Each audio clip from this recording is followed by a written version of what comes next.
Welcome to today's chapter, Generation of Computers. In this chapter, we are going to cover meaning of generation, generation of computers, and all 5 generations in which the computers are classified. Now students, whenever someone says you about a computer, you visualize something like this. Computers can be of many different types. Desktop computers, what you can see the left of the screen, is usually found in every office, every place. Majorly, if you go to your computer labs, you will find these type of computers there. Beside that, other computers are also there, like laptop computers are very popular as a personal computer. Plus, we have smartphones also these days, which So there are varieties of computers equivalent to around us. a computer, because And they the have features all the features and that a the computer practical possesses. use of these computers are little different from each other, but all of them are computers. Exactly, if I take the example of my own family, then we will see that in any family around, you will find different generation of people. Children, their parent, and children's grandparent also. Like, do you find all of them behave the same way or live the same way? No. They have all different characteristics and features. In order to understand it even better, let us take another example where we are going to talk about how human beings evolved from early men to the modern man. Now, from the early men, a huge development in features, development in characteristics took place, generation after generation, over a very long period of time, and then it made the present day sophisticated modern human being. Now, in a very similar line, any product or any commodity which comes in the market in the very beginning, with every new model refines itself to become better. Now similarly, the computers are also generation by generation evolving and are becoming better. The computers that we see around us today were totally different in the past. The computers which were used from 1946 to 1958, almost more than a decade, that is 12 years period, looked like what you can see on the screen. Now here 2 gentlemen are working with the computer. This is one single computer. This single computer had a size more than your classroom size. The components with which this computer was made were bigger than the components that we use present day. Now the components clubbed together or brought together used to require a huge space, which increased the size of the device. But as it was the first model of computer, first working model of computer, it was a great success for the computer scientists. They achieved it in a very wonderful way, in a way which automatically computation was happening for the human beings. Before this computer, no computing device or no machine was developed which could take in computing data and could find out output of it.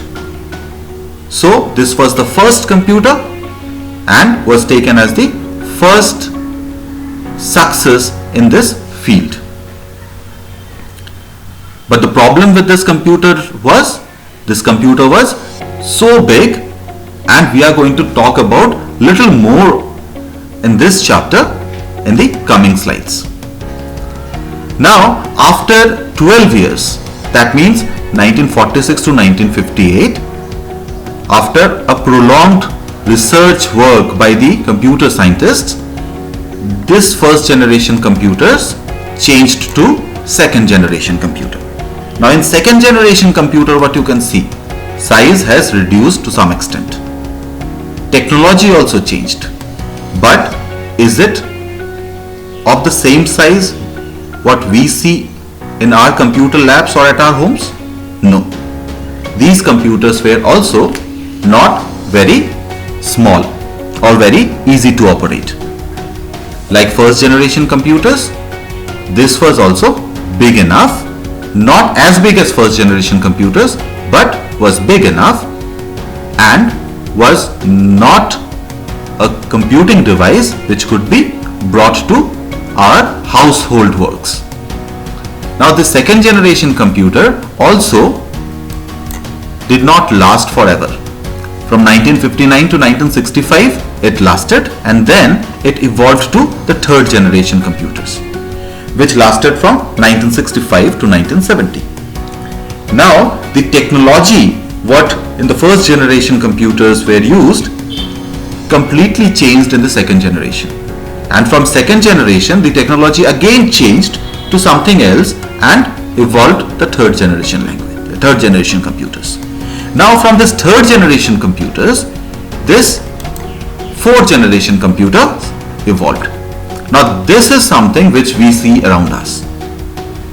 Maybe not exactly in the same shape, because the structure, the whole look of the computer has become little more sophisticated in the present day. It looks somewhat like this. So what we have understood by the word generation? Generation is phase by phase the development that we see in anything. It can be a species or it can be any device or a product. So if we consider generation of computer, generation means remarkable improvement in any product. So we can say the generation of computers means remarkable improvement or growth and development in computer technology. The growth of computer took place in 5 distinct phases called computer generation.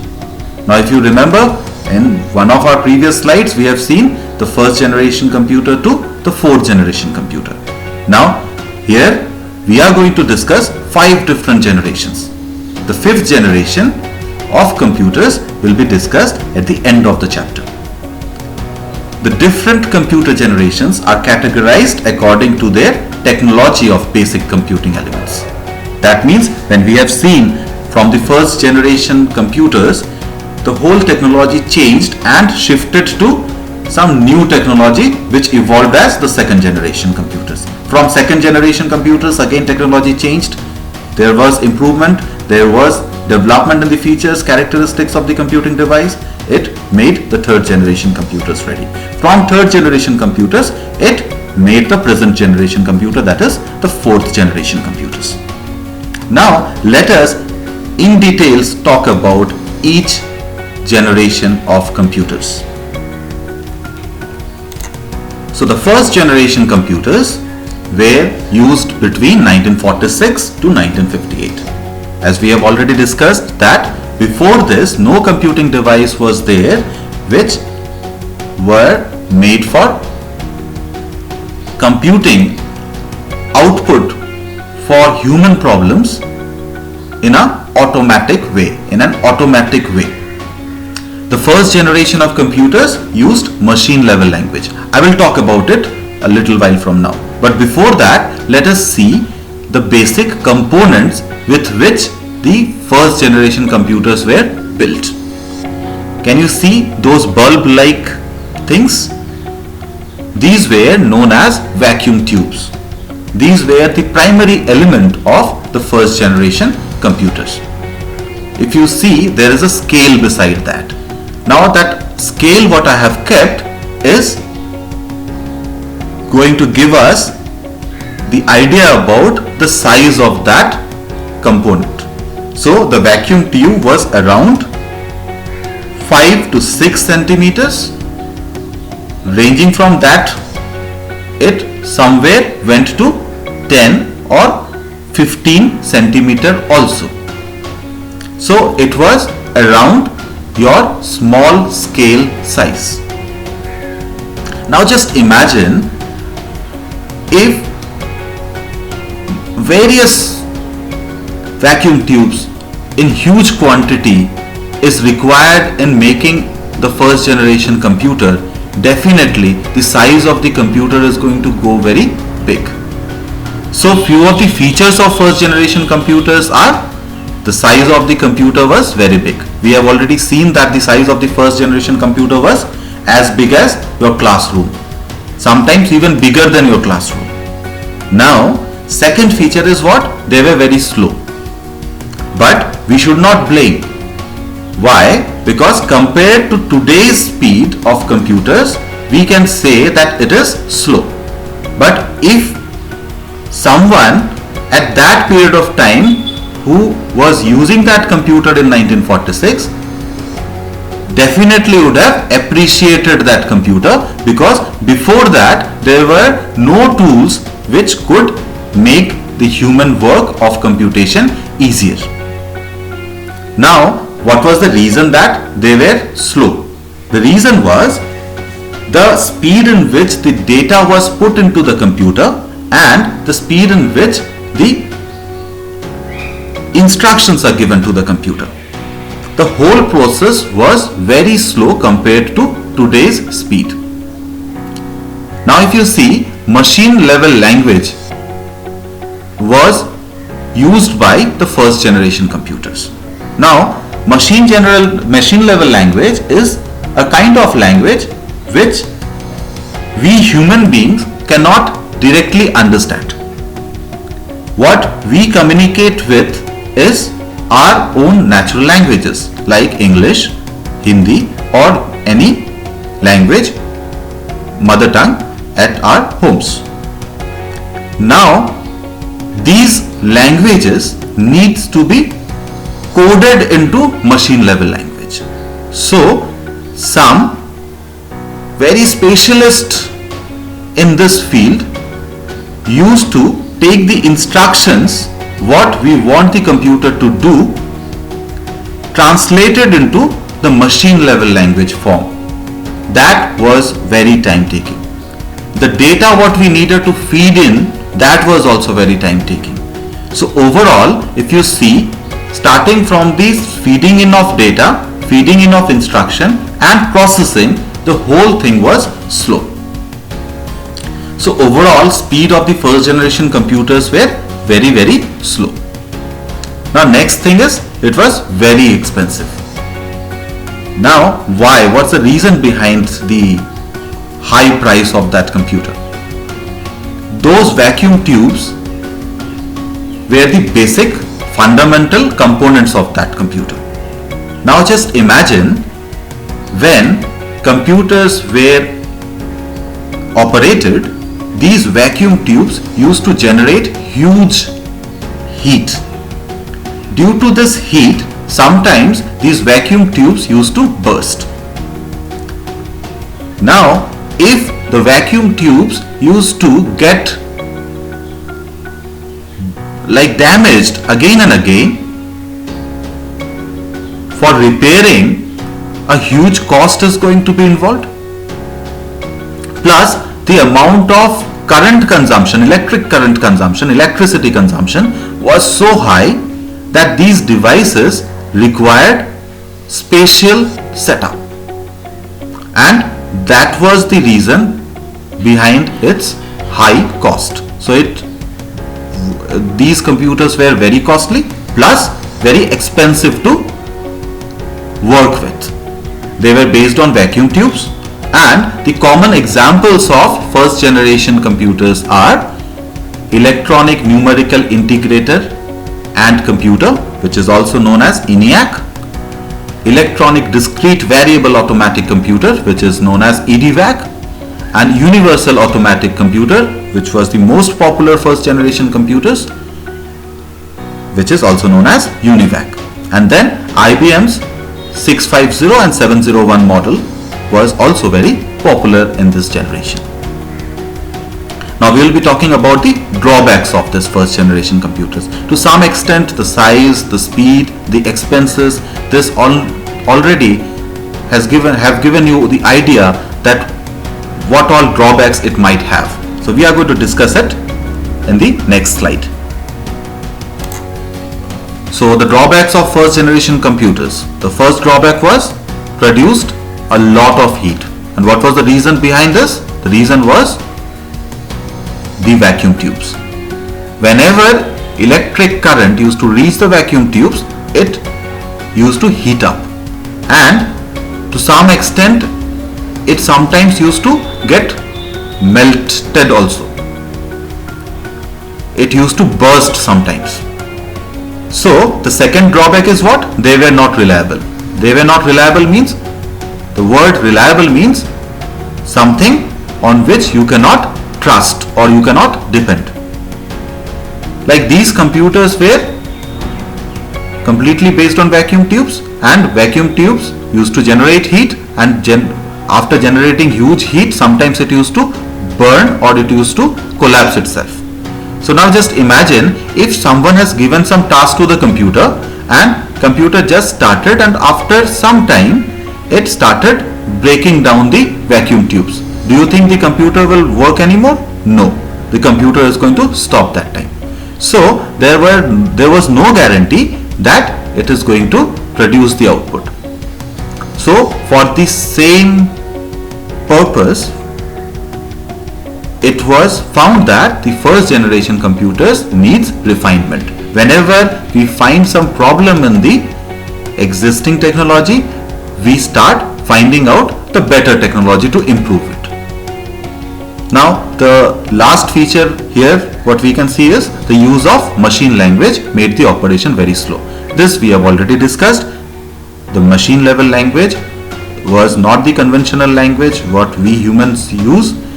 So whatever instruction we needed to give the computer needed to be coded into machine language, which was required, and this conversion required a lot time, a good amount of time, and then computers were fed in with the instructions.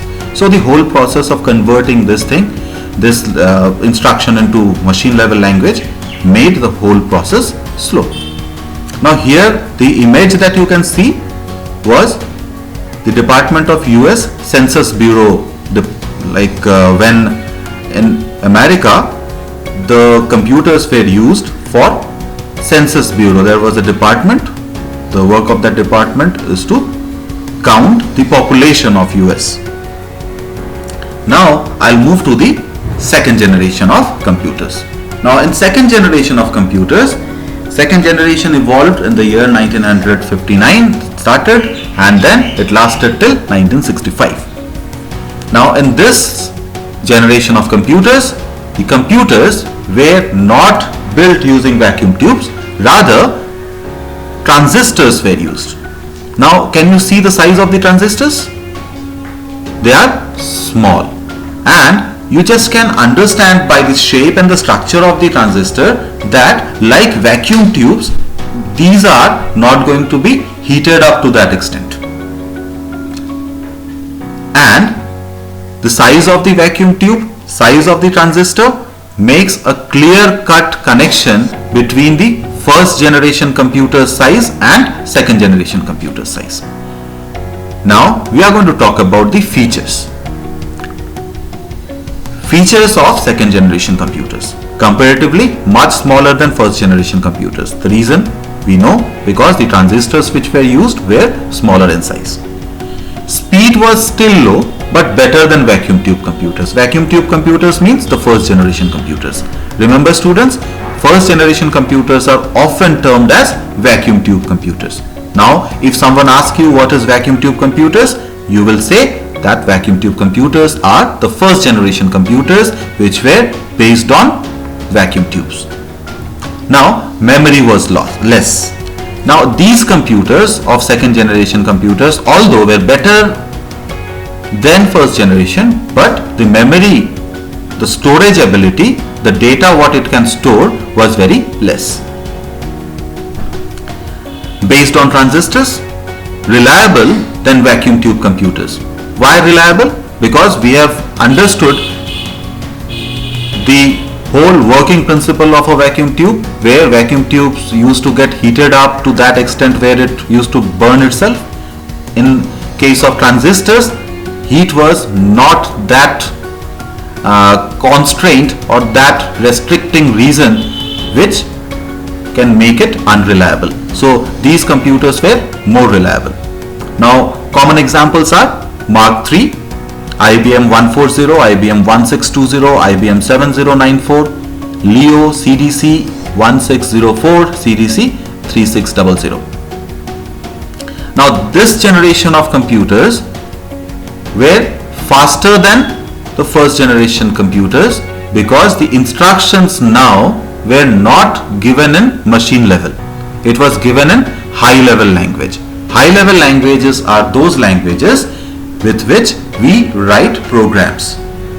Whenever any programmer or a software developer writes a program, he uses high level language.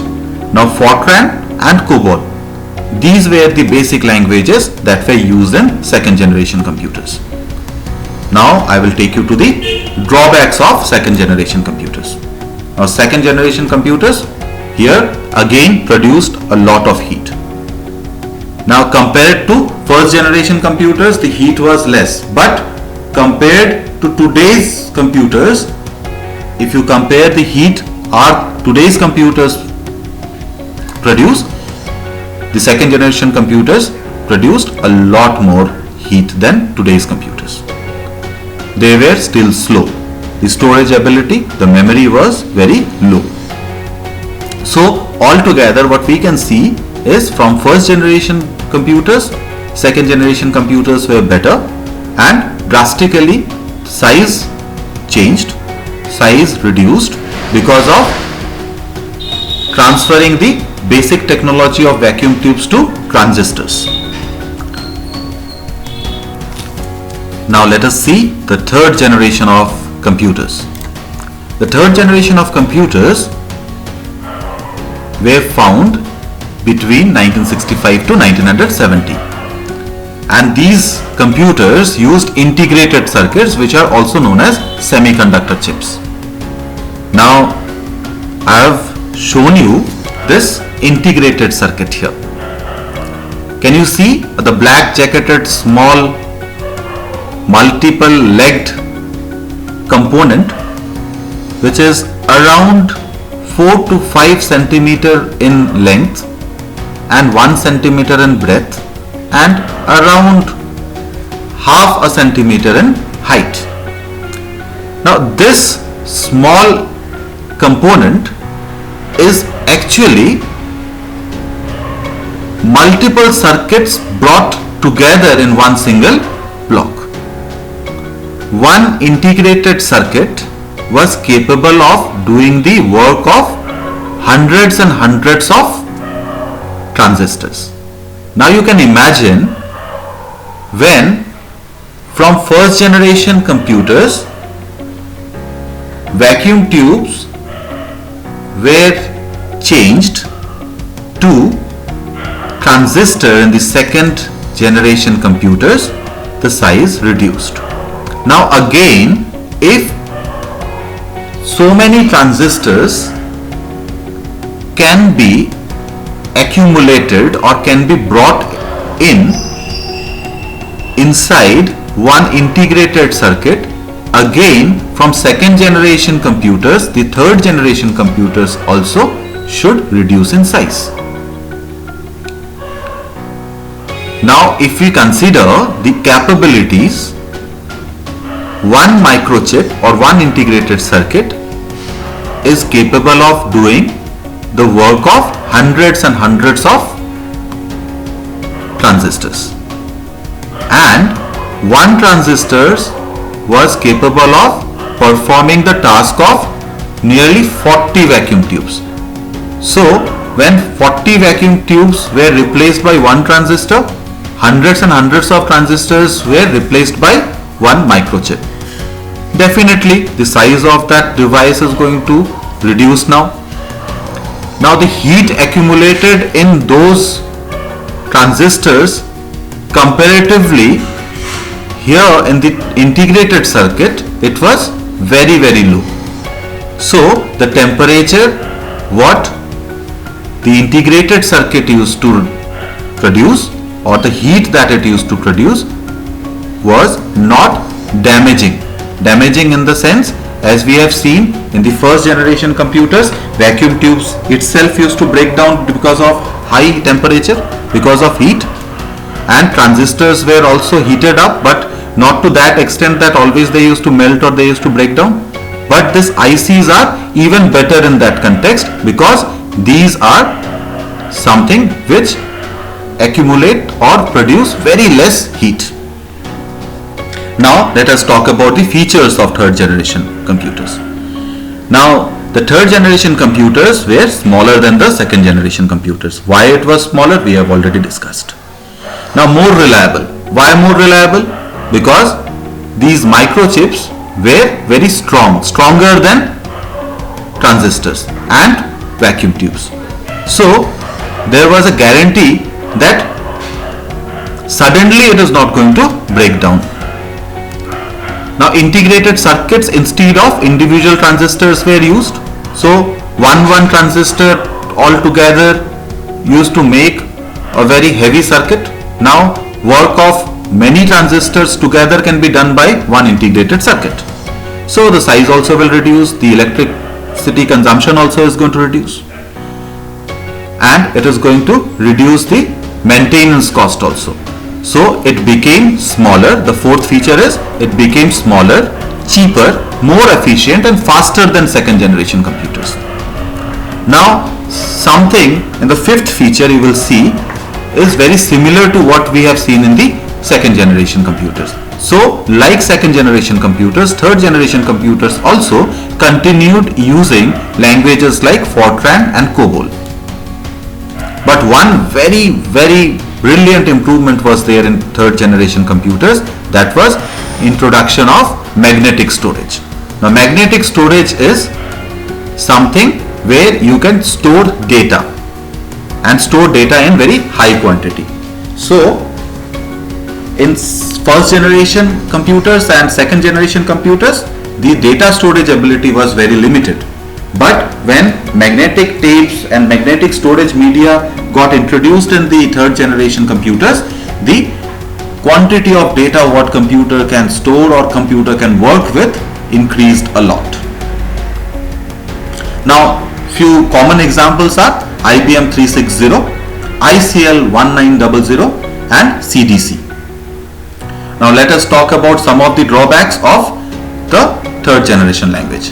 Remember students, when drawbacks are counted, based on the drawbacks only, this next generation is evolved. Now the next generation always evolves for removing the previous drawbacks, and day by day, day after day, the technology keeps on improving. So the first drawback of the third generation computers was it was difficult to maintain the IC chips. Now very important factor is this one. Now to make ICs, the integrated circuits are also known as ICs. I for integrated and C is for circuit. So these ICs were made by very sophisticated machines. So it was something which cannot be made using your human hands and human eyes. So very good and very high quality machines were required to make these ICs and maintain these ICs.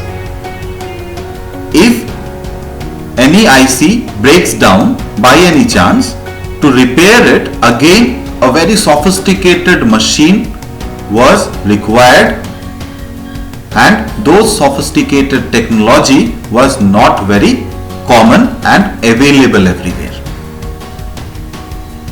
So now what was the drawback? The drawback was to maintain the IC chip, it was difficult.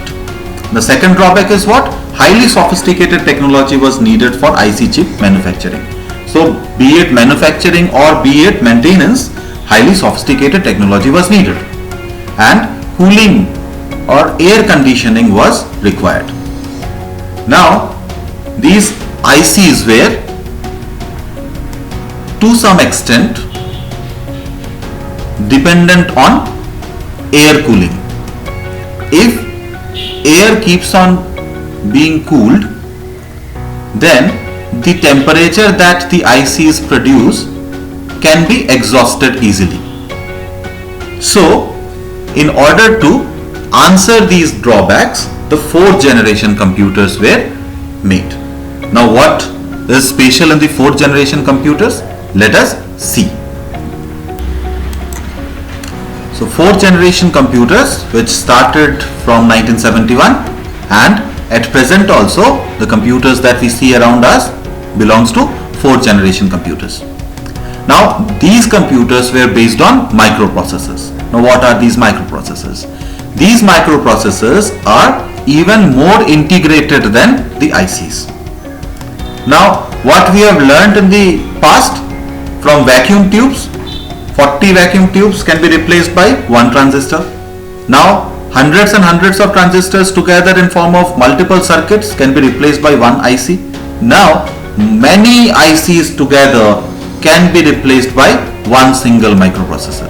Now you can imagine why the size of the third generation computer and size of the fourth generation computer vary this much. The fourth generation computers are very very small compared to what we have seen in the third generation computers. Why? Because many IC based circuits can come inside one single microprocessor. In fourth generation computers, usually the computers are based on one circuit board where one microprocessor is kept, and that one single microprocessor is responsible for performing all the major tasks of the computer. Now if you can see the size of that microprocessor, it is around 4 to 5 centimeters. You can see the scale. The scale only gives you the dimension to what extent it is going to be big. Now few microprocessors are even smaller than these microprocessors what we have seen here. So let us come to the features of fourth generation computers. Fourth generation computers, they use microprocessor. They are multi-purpose computers. Why multi-purpose computers? What is the meaning of multi-purpose computers? See, these days one computer can be used for many purposes. That means you can play video game, you can work on internet, you can type letters in MS Word, you can make drawing in MS Paint, and there are many things what we can do with one single computer. This was not like this in the first three generation of computers. Now these computers are more accurate and reliable. Why reliable? Because breakdown of microprocessor is again even rarer than what we have seen in the previous generations. The operating speed is very high. What does that mean? If you see, these days computers are so fast that if you click on particular button, then and there the task is done. So because of the high speed, this can be done so fast. Number 5 is they used high level languages like C, C++, Java, Python. So from Fortran and COBOL, few new languages also evolved for communicating with the computer. So in fourth generation computers, for communicating, C, C++, Java, Python and many other languages are used, which are easier than Fortran and COBOL. So now few common examples of fourth generation computers are Intel computers, Macintosh computers. Macintosh computers are those computers which are made by Apple Corporation. Now IBM 370. See, if you see from the first generation of computers, this company IBM, which is International Business Machine, is producing computers from 1949.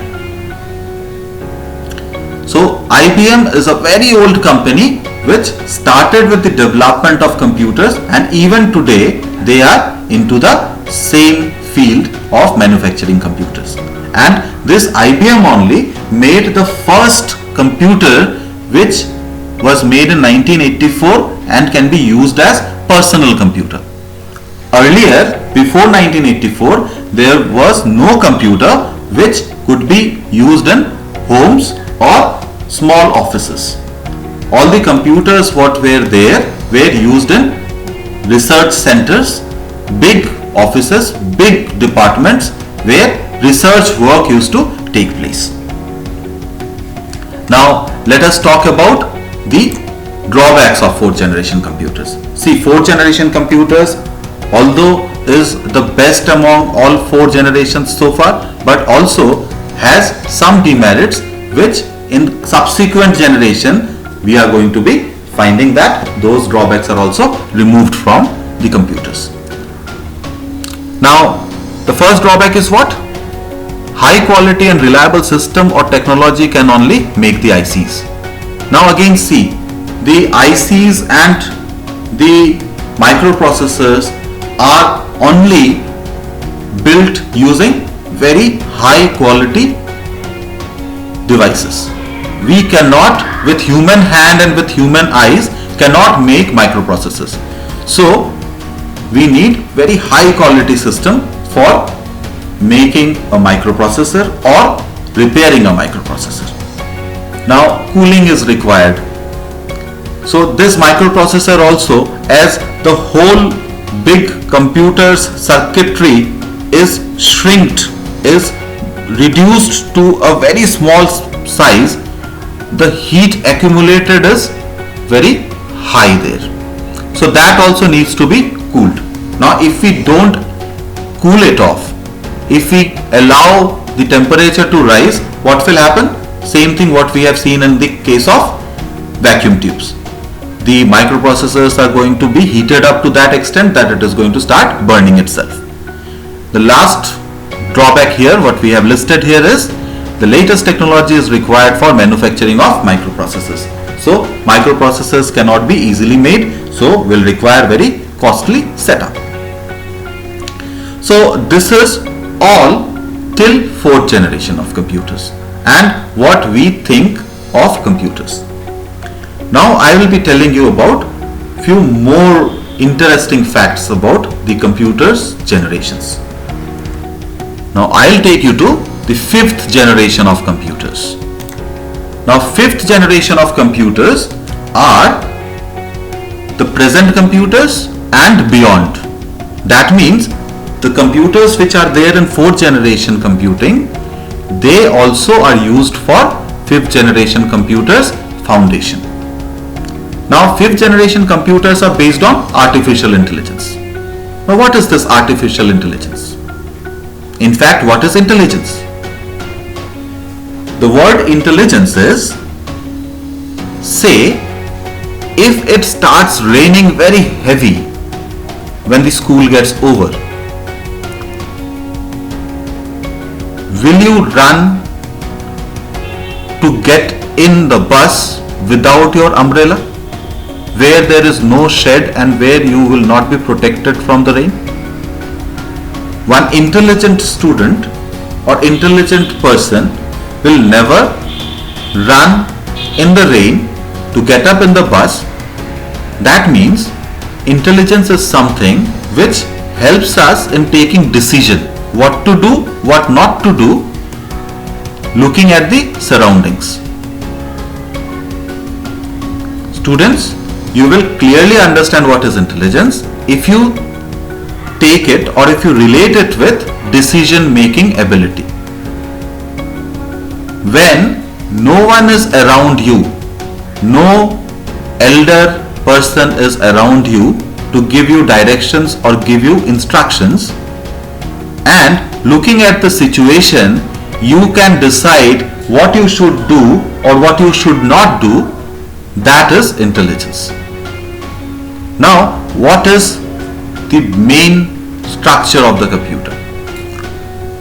For you as a human being, your brain, your memory is there to guide you to develop your intelligence. But computer has nothing like that. Computer always works on instructions. If we put instruction with data, computer can produce the output. That means computer should know what to do with the data. Itself it cannot work.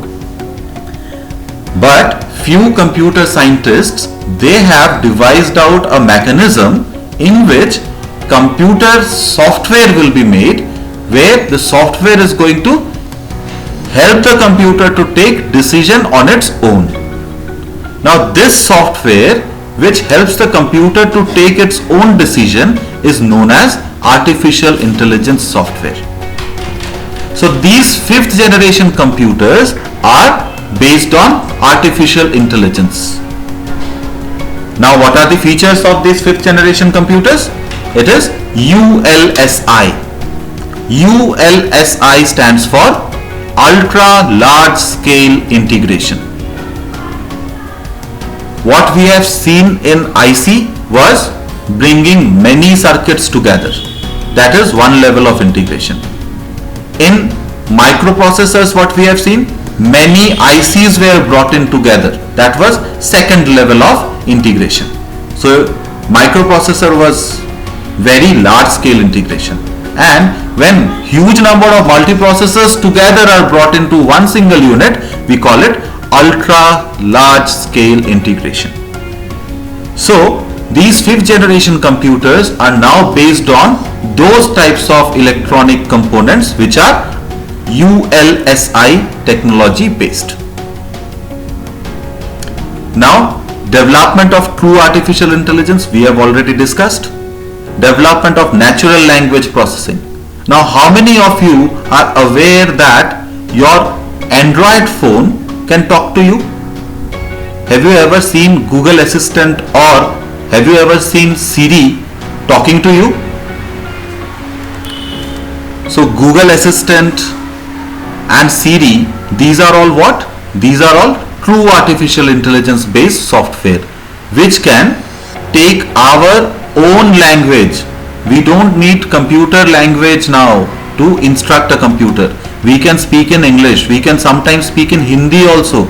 If I speak in English and tell play this music, your mobile phone or your device which is based on that artificial intelligence software can understand what you have said and will work according to that. If you see these days, many TV commercials are also there where you will see a person talking to the device. So those devices, they have artificial intelligence. Now artificial intelligence only help us to make natural language capable of interacting with the computer. Now advancement in parallel processing. Now advancement of parallel processing means these computers can perform many things together parallelly, side by side, and can produce one situation based decision. Now why are we going to that level of improvement where computers are going to have its own intelligence and decision making? Because we want them to use in our day-to-day work. And the 5th generation computers somewhat look like these. Can you see there are 3 human type structures? The first one is a humanoid robot. Now these robots can walk around you, can move around you, can interact with you. And if you see the middle one is a robot which is equipped with a computer inside and is known as Sophia. This Sophia is capable of talking to you and discussing very expert things with expert people. And the third one is another robot which is again a 5th generation computer, which is known as Zia, and this computer based robot also is capable of interacting with human beings. So with more refinement in technology, we will be seeing human type robots.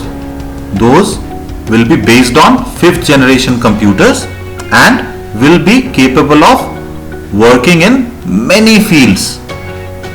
Like they are going to replace our drivers, they are going to replace medical assistants, and in some cases they are going to be better than what a human can deliver. But this also has some drawbacks. These are having drawbacks on the society, because if these robots starts replacing human labor, then human labor are not going to get any work to do, and if they don't get work to do, they will not be getting money to earn and live their lives. So the whole world is working on some way which is going to balance the development of 5th generation computers and robots without affecting the human beings by getting unemployed. So in totality, all 5 generations that we have seen so far, we have understood that from the 1st generation to the 5th generation, the computers started evolving with better and refined technology. So in coming days, we are going to find even better computers. In coming days, we are going to find computers which will require less electric current, which will release almost no heat, will work on very less energy, and will work with higher speed. So, thank you.